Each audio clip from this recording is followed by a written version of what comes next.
Hey guys, Mr. Herbst here. Today you're starting a new chapter. This chapter is about chemical bonds and how things, atoms bond together, atoms and ions and molecules, things like that, bonding together.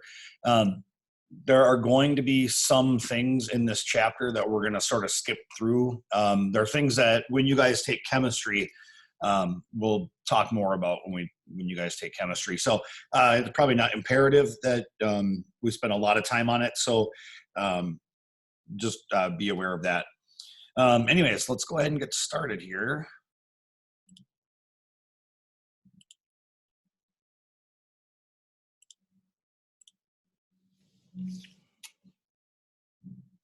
Okay, so chapter 18 is about chemical bonds.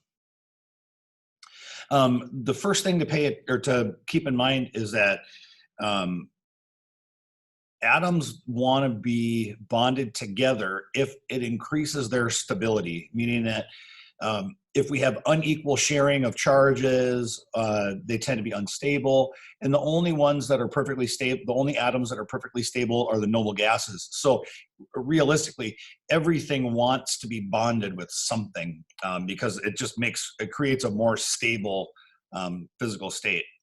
Now, this picture of Martin Polikoff, and he's a British professor, and he does, him and his team do a whole bunch of um, chemistry videos where they blow stuff. I don't know. He talks about all the different elements, and then some of them he does demonstrations with, like sodium metal. If you throw it in water, by itself, sodium is very explosive. It's a very exothermic reaction with water. It'll start to spark and things like that. And chlorine is a deadly gas. If you inhale it, it will kill you. Chlorine gas was used during World War II, and so it's a very deadly thing. So sodium is very dangerous. Chlorine is very dangerous. But when those two come together, they create what's called sodium chloride. Now, there's in this jug here, that green gas is sodium gas, and then down at the bottom there is sodium metal. So chlorine gas and sodium metal get put together, and when they bond, when they are in the same environment, they will actually create what we call sodium chloride. We've talked about it many times before. Sodium chloride is just simply table salt. Table salt is very, very stable. So sodium by itself, very dangerous. Chlorine by itself, very dangerous. Put those two things together and it's very, very stable, not dangerous. In fact, it's for food we eat, and throw it on the icy roads and all sorts of stuff. Okay, so perfectly safe. Now, pardon me. The chemical formula tells you the elements that are involved in a reaction, tell you the elements that are involved in a compound. So recall that a compound is when we have more than one element put together. So here we have sodium and chlorine, put those two together, and they become sodium chloride, and they are going to now have an attraction for one another. And they're going to stay stuck together because of electrostatic interactions. And we'll get to that in a little bit. So the subscript then, when we look at a chemical formula, it has the symbols, but it also has these little subscripts, okay? So the little number that's just down and to the right of the element symbol, those are called subscripts, and it tells us how many atoms there are. So this is H2O. We're pretty familiar with water. There are 2 atoms of hydrogen, and since there's no other number here, we always assume there's 1 because we wouldn't write it down if there wasn't something there. So then there's 1 oxygen, okay? 2 hydrogens, 1 oxygen. And the subscripts tell us that. So we've talked about this, the stability and satisfying the octet rule. When atoms have a full outer shell, that we call it, or a full outer energy level, 1, 2, 3, 4, 5, 6, 7, 8. When they have 8 electrons in their outer energy level, they become very, very stable, and they end up with what we call noble gas configuration. Okay, so you know, the noble gases are very stable. All of the atoms want to be like them, and that's why they call them noble gases. Okay, so argon is one of those noble gases. So hydrogen is the example we're looking at here. Hydrogen does not have an outer shell that's full, but helium does. And I know you're going to say, well, Herbst, you just told us that you need to have 8 in your outer energy level. Well, that's true, but hydrogen and helium are the exception to this rule. Okay, hydrogen and helium have only 1 energy level, and it's full with only 2 electrons. Okay, so everything else needs 8. Hydrogen and helium need 2 to be full, right? So hydrogen isn't full. It wants 1 more electron in order to become stable. Okay, helium is stable. It's one of the noble gases. So what happens then is we have atoms that are going to want to combine together or create bonds with one another if the compound that is formed creates a situation where they are more stable than they were before.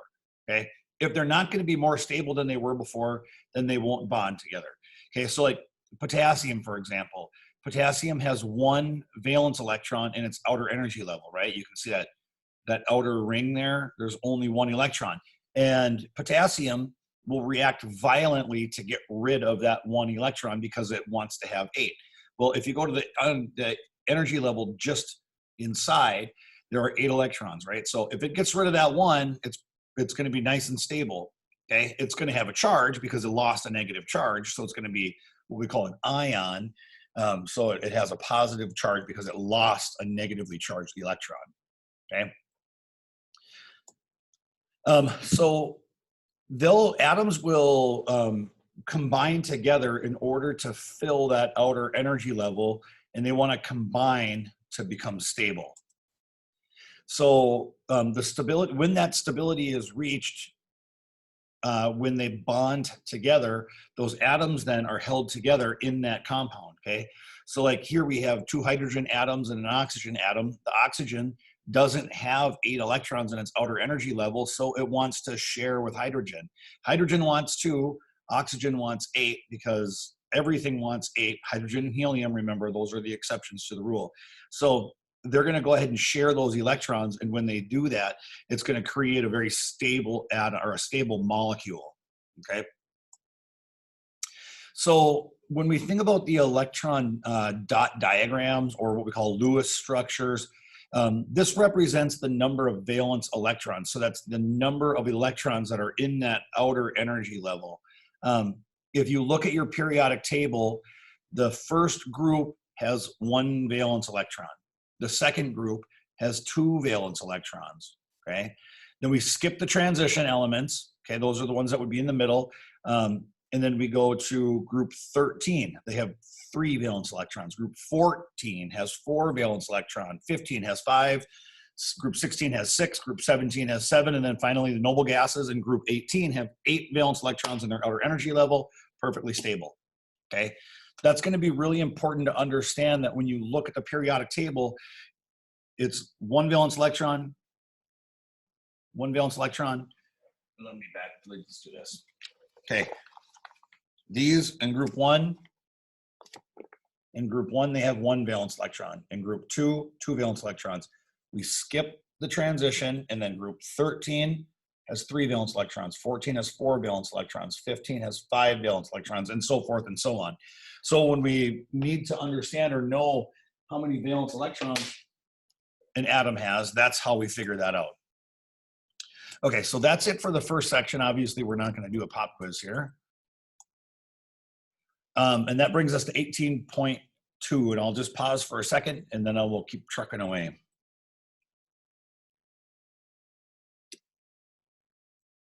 Okay, so earlier I mentioned ions. Ions are atoms that gain or lose electrons. Now, we've talked a lot about sodium and chlorine.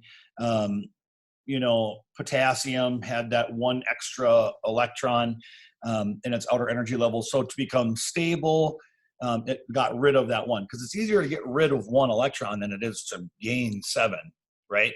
So if an atom loses an electron, it's losing a negative charge. And because it's losing a negative charge, it is becoming more positively charged. Okay, if an atom gains an extra electron, it becomes more negatively charged because it gained a negative electron, a negatively charged electron. So then it becomes overall more negative, right? So loses an electron, becomes more positive. Gain electron becomes more negative. That creates what we call ions because they're charged now. They're not neutral. So a cation is what we call the ones that are positively charged, and an anion are the ones that are negatively charged. So in the case of sodium and chlorine, we have a sodium ion that had only one electron in its outer energy level, okay? And I'll show you the periodic table. Here's sodium right next to my finger there. So sodium has one valence electron, and it's a lot easier to get rid of one electron than it is to gain 7.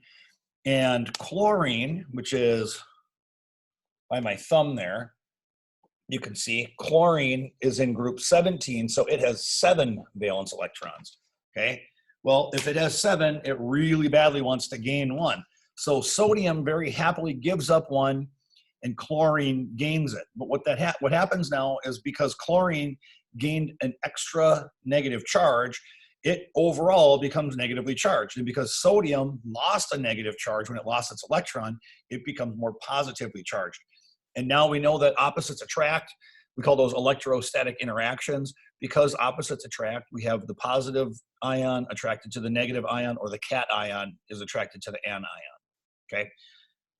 Now together, they're in really good shape. Excuse me. Iodine is one of those things that gets added to table salt, and our bodies need it. We have to have iodine in our diet. If we don't have iodine in our diet, we end up with what's called a goiter. You'd have this thyroid gland that gets really big and enlarged, and it can create these huge bulges in people's neck from the swelling. Okay, so again, those ions that are created, one's positively charged, one's negatively charged, they stick together because opposite charges are attracted to one another. Okay. When this situation happens, we end up with what's called an ionic bond. Okay. So an ionic bond is essentially just electrostatic interactions, right? One's positively charged, one's negatively charged, and then they want to stay bonded together because their opposites are attracting to one another, or because of the electrostatic interactions. When that happens, the overall charge for that compound becomes 0. So together, they're neutrally charged. They're neutral. Individually, one's positively charged, one's negatively charged. But when they come together, they become very, very stable because of that balance of the charges. Now, covalent bonds are a little bit different, okay? So ionic bonds are essentially what we think of as stealing electrons, right? So chlorine kind of like stole the electron from sodium, but sodium now is attracted to chlorine because of opposites attract, okay? Well, a little bit different from that is what we call covalent, and co means 2. And in covalent bonding, we have a sharing of electrons, okay? So in order for an atom it would be difficult for an atom to either gain or lose 4 electrons to become an ion. So oftentimes what happens between the nonmetals is that they will end up sharing electrons, okay? So this is CH4, this is methane. Carbon has 4 valence electrons because it's in group 14. Hydrogen has 1 valence electron. So 4 hydrogen atoms will very happily share electrons with carbon. And when they do that, hydrogen is happy because it now has 2 electrons in its outer energy level. Carbon now has 8. And they're going to be very, very happy, and they're just going to share those electrons and become pretty stable, okay? That's CH4 is methane. Okay, so the covalent bond then happens when we have atoms that are sharing electrons, and when they form covalent bonds, that's when we call them molecules. Ionic bonds create ions. Covalent bonds create molecules, okay? So this is a water molecule, right? Again, hydrogen wants to have 2 electrons in its outer energy level, and oxygen, because oxygen is in group 16, has 6 valence electrons, so it wants to share 2 electrons. Well, it does so very nicely with 2 different hydrogen atoms, and so they end up sharing. Molecules can share up to 3 bonds. There's single bonds, double bonds, and triple bonds. Nitrogen is one of those that typically is more common with having those triple bonds. So oftentimes molecules, when they do that, when they have the sharing of electrons, they don't really share those electrons quite equally. And when they do that, it creates a situation where part of the molecule, or on one side of the molecule, is positively charged and the other side is negatively charged. Now, this little Greek symbol we're looking at here, that just kind of means partial. So this side is partially positive, this side is partially negative. If we think about the hydrogen here, it's sharing its electron in the middle, so the whole back side, I guess it would be this way, the back side would be exposed, making this whole side more positive because there's no electrons blocking the positive charge from the nucleus, okay, right? The protons are in the nucleus. And so this creates what we call a polar molecule. So when that happens, it forms polar bonds. Let me move that a little bit. It forms polar bonds, and polar bonds form when those electrons are not shared totally equally. Now, there are polar molecules, there are non-polar molecules. Some of them have a real extreme unequal sharing, and some of them are just kind of mild, and we'll get into more details of that when you guys take chemistry. So again, the polar molecule then is one that has a positive side and a negative side. So we're looking at a hydrogen atom, or I'm sorry, a water molecule. The hydrogen atoms, okay, you can see the electrons are being shared with oxygen, and they're kind of stuck towards the middle on both of them. So what that does is it creates this side of the atom that is unshielded. There are no electrons over here to sort of like block the positive charges. So what happens then is on the water molecule as a whole, this whole entire side becomes positively charged, and the upper side in this situation becomes negatively charged because there's more negative charges over on that side.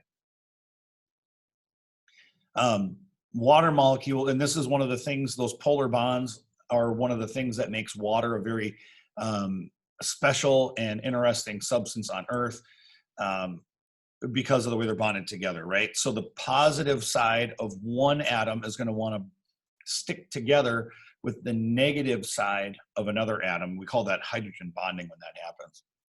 So nonpolar molecules occur when we have electrons that are shared equally. So if they're not shared equally, they're polar.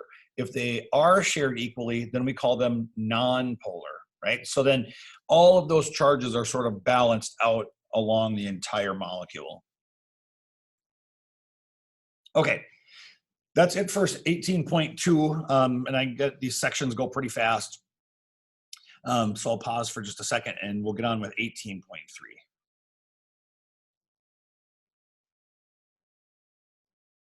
Okay, so 18.3 is about writing chemical formulas and being able to name the compounds.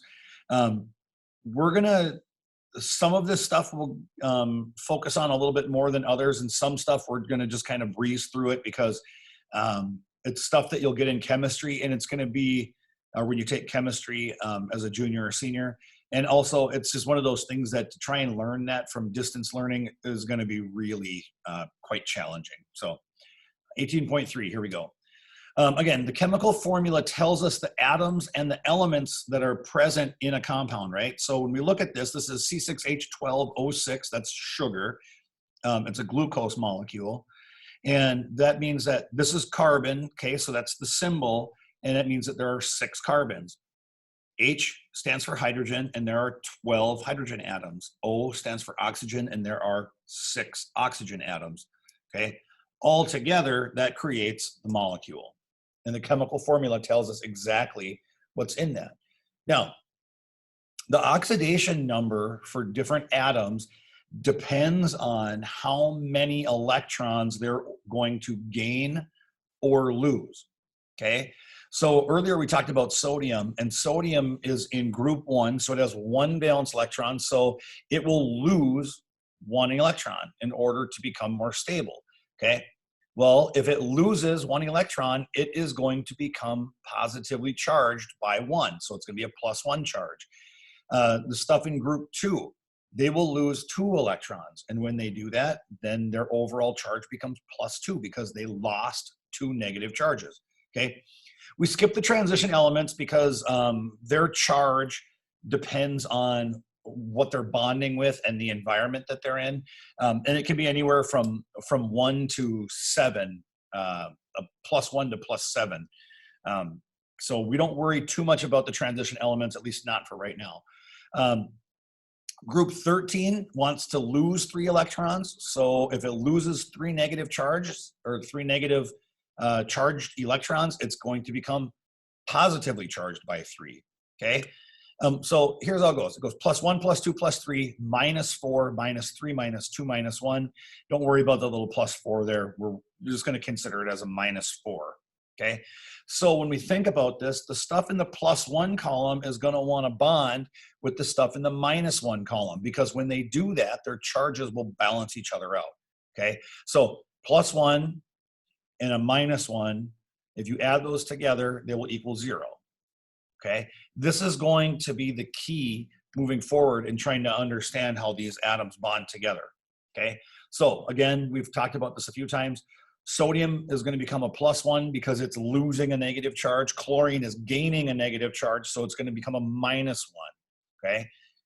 Sodium becomes more positive. Chlorine becomes more negative. Okay, so really basic compounds that only involve 2 elements, we call those binary, okay? The prefix bi means 2, and so binary compounds are just a combination of 2 different elements. So when we write the formula for these for these compounds, we start off we change write the symbol of the element, right? So if we're talking about carbon, you would write a C, or whatever it happens to be. So you write the symbol of the element or the polyatomic ion. We'll talk more about polyatomic ions in a little bit, but regardless, the element or the polyatomic ion that's positively charged, we write that symbol first, okay? And then we write the symbol of the negatively charged one second. So we start with the cation, and then we write the symbol of the anion. And then we use those subscripts to balance out the charges, okay? So we have sodium and chlorine.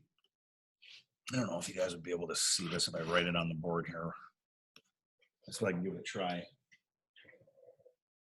So we find sodium and chlorine on the periodic table. And now I already know that sodium is a +1 because it's going to lose 1 electron, and chlorine is a -7. Okay, so it's going to gain, right? But we're not worried so much about that. We're worried about its overall charge, right? So, so we go like this: +1, +2, +3, -4, -3, -2, -1 charge, okay? So sodium is +1, chlorine is -1. So when they bond together, it's going to be NaCl. Sodium's the positively charged cation. Chlorine is the negatively charged, or the anion. And the subscripts will just be left blank because there's only 1 of each, okay? Now, potassium and oxygen, potassium is right here. So potassium is a -1 charge, okay, because it's in that first group. I'm sorry, it's going to be a +1.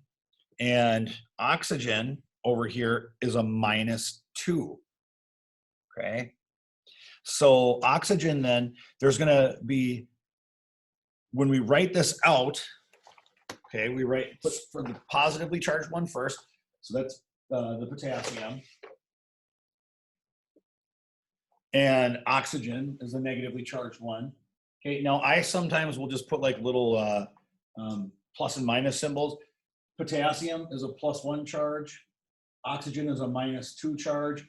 So in order to balance this out, we're going to have 2 potassiums. Does that make sense?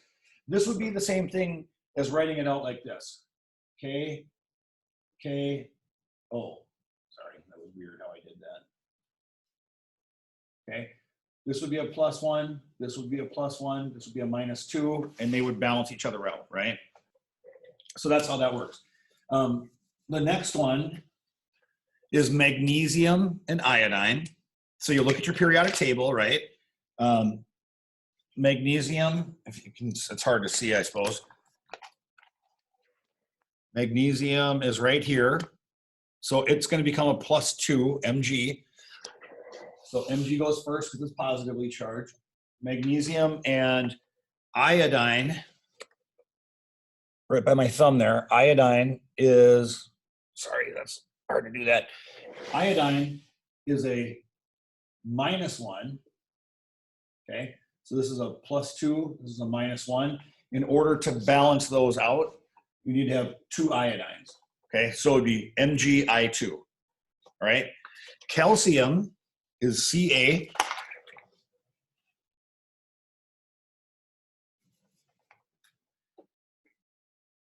And calcium is a +2 charge. And sulfur is S. And sulfur is a -2 charge. So they're balanced, right? +2 balances out the -2, or the -2. The last one here is beryllium and nitrogen. Beryllium is the positively charged one.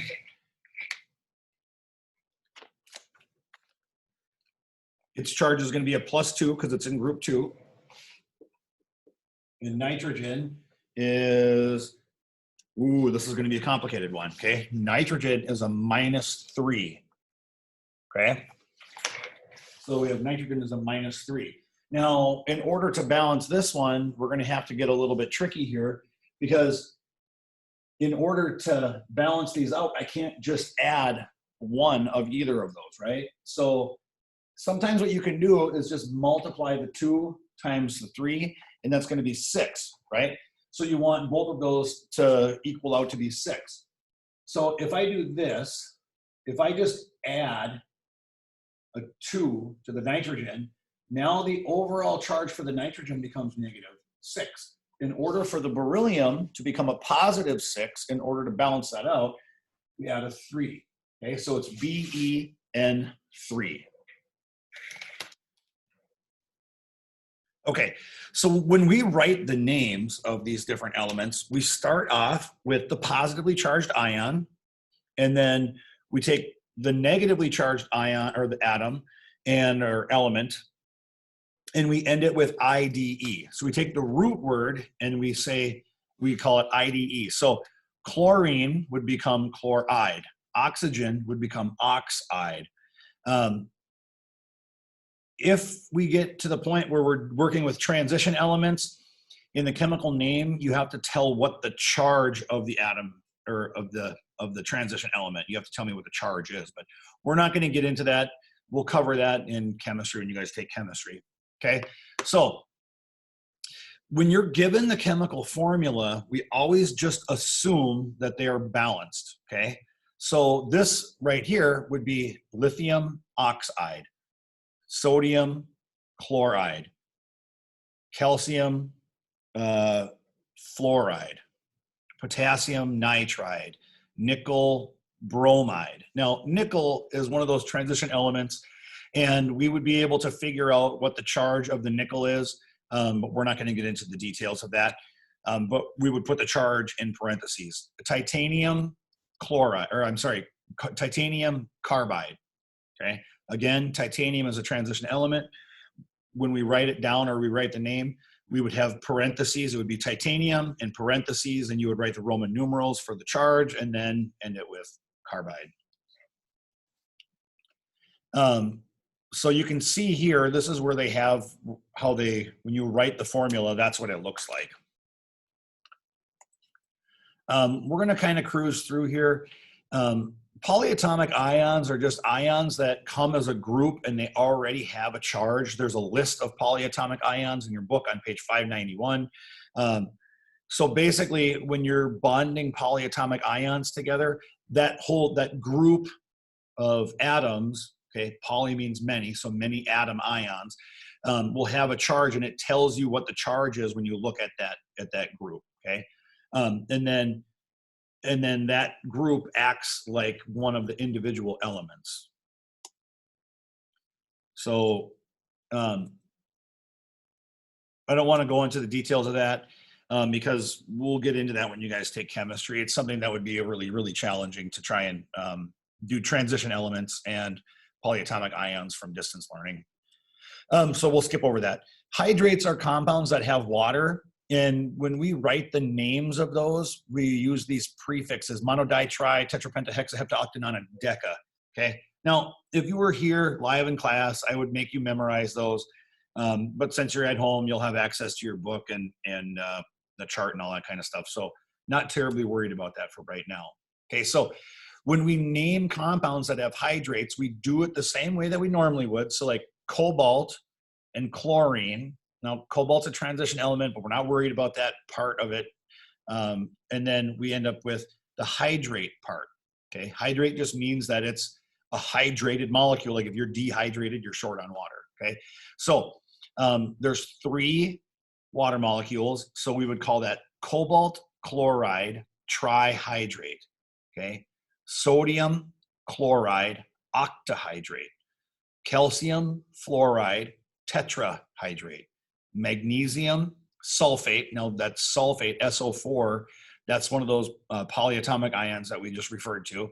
And there's only one hydrate, and if there's only one, you can just say hydrate. So this would be magnesium sulfate monohydrate, or you can just call it hydrate. When you write the formulas, you would write them the same way. So you have the potassium and the chlorine, you make sure they're balanced, and then you would put a 4, a little dot that you see. You put a little dot after the formula, and then the number, and then H2O, okay? So this would be potassium chloride, and then put the dot, and then a 4 H2O. Octahydrate would be 8 H2O. Penta, 5 H2O. And then di would be 2 H2O. So when we name covalent compounds, we're not worried about the charges. Remember that we just want full outer energy levels or full outer shells. So then we use those prefixes we learned. So this would be dinitrogen oxide, trinitrogen pentaoxide, dihydrogen monoxide. Now, the common name for H2O obviously is water, but there would be the chemical name would be dihydrogen monoxide. If there's only one, you would, like the carbon here, you wouldn't say monocarbon tetrafluoride. You would just say carbon tetrafluoride. And then calcium, hexa